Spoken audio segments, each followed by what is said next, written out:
Hey guys, what's up? This is Francisco with Valereso Capital. And today I want to go through a trade that I posted on my Twitter feed. I was talking about taking a bearish position on Apple. And today I'm going to show you the day that I opened the position, why was the reasoning behind opening the position, where I took my profits, and why I decided to take my profits into the position.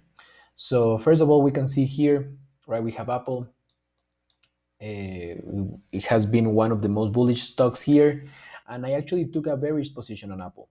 And let me show you the position first before moving on. Right, the position that I took in Apple, right, I opened some call credit spreads, right? So some call credit spreads, and this is a bearish position, right? This is a bearish position that I took on Apple, and I opened this position on January 6th, and I took my profits yesterday on January 10th.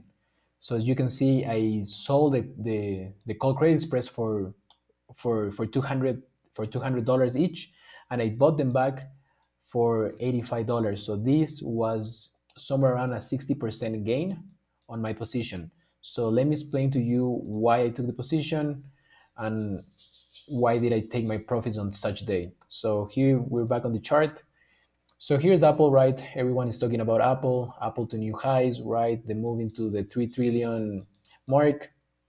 And the reason I took the bearish position in Apple on January 6th, which is this day right here, I took the bearish position because I was getting some bearish divergences in price and my indicators. As we can see here, right, I have the line here, right, meaning that Apple was making a higher high, but the indicator right here was making a lower high, and also this indicator was making a lower high here. This means that Apple is going higher but on lower momentum, right? Lower momentum indicators. So as soon as I can see this, I'm waiting just for my trigger. Which is my trigger? My trigger is right here. Is the transition from bullish momentum into neutral momentum. That tells me that there is a high probability that Apple is going to fail at the 21 DMA, and there is a high probability of Apple making a 2 ATR move to the downside, given that we have a squeeze that is pointing lower. So where did I open my position? I opened my position on this day right here, but I did not open my position down here, right?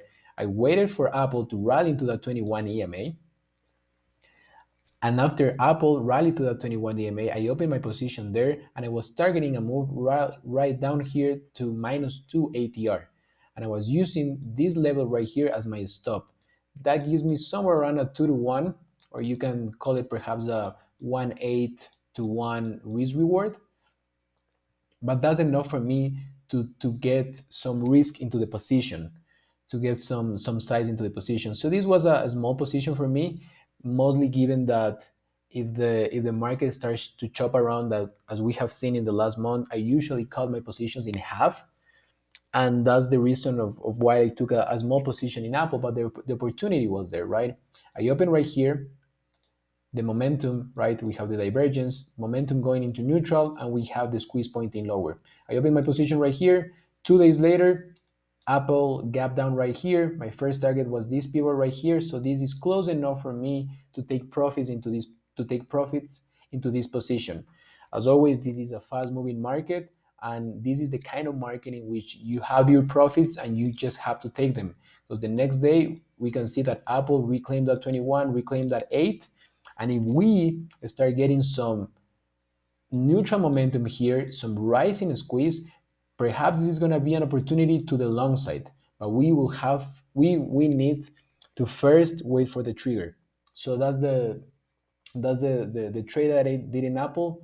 Once again, the trade, as you can see here, the trade that I opened in Apple, right, somewhere around a 60% gain, and this was somewhere around a $600 win. So you don't have to trade huge position sizes, right? You don't have to wait for a bull market in order to make money. You just need you just need a strategy, and you just need to be faster, right?